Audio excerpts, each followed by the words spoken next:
जय जगन्नाथ। आज आम आसतु जानिबा काश विषय। काश कौन निर्दिष्ट रोग नुहे बरং यह शरीर एक प्रतिरक्षा प्रक्रिया। जितेबले श्वास नली किछि बाहर जिनिस बा प्रदाह सृष्टि हुए सेतेबेले शरीर काश माध्यम ताहाकु बाहर करने को चेष्टा करे। काश हेबार कारण विभिन्न रही थाए। तन्मध्य प्रथम है साधारण संक्रमण। थंडा और ज्वर भूताणु जनित संक्रमण जोगु साधारणतः काश होता है। साइनसाइट्स नाक बंद होगा कि साइनस रे प्रदाह जोगु गलारे कफ जमी काश हुए। द्वितीयतः श्वासक्रिया संबंधी समस्या गुड़िक है आजमा। एथिरे श्वासनली संकुचित हो जाए जहा फल काश एवं निश्वास नेबार कष्ट हुए। आउ है एलर्जिक धूली धुआं पशुक लोम किंबा फूलर पराग जोगु एलर्जी होई काश होई पारे। तापर निमोनिया फुसफुस संक्रमण हेले गुरुतर काश हुए। आ अन्य कारण गुड़िक है पेटरू एसिड ऊपर को गला पर्यंत आसीबा फल शुकिला काश होता है।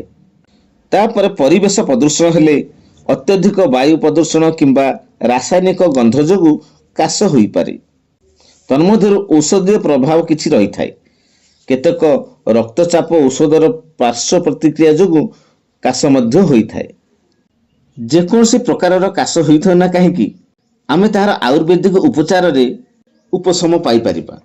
तेबे आसंतु जानिबा कौन रही आयुर्वेदिक उपाय काशर उपचार। प्रथमे तुलसी पत्र धोई छाई सुखाई चा कला भली करी पीब। द्वितीय करंज फल को सूतारे गुंथि माला करी पिलांक बेकरे बांधिले समस्त प्रकार काश भल हुए।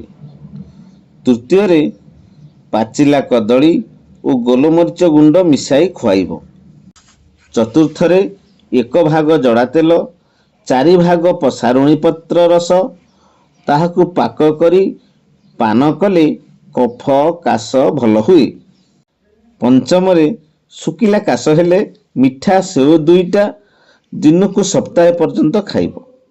षष्ठरे लवंग जायफल पिपली प्रत्येक को 5 ग्राम नहीं गोलमरीच गुंड 60 ग्राम शुंठी 500 ग्राम चूर्ण करी समस्त चूर्णर सम परिमाण चीनी बा मिश्री मिसाई उपयुक्त मात्रा रे सेवन कले काश जोर थंडा भल होई थाए।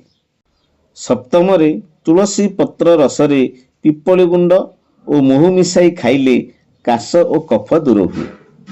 अष्टमरे सिजा अलुआ सह पिपली गुंड मिसाई खाइले काश श्वास और जख्मा आदि भल हुए।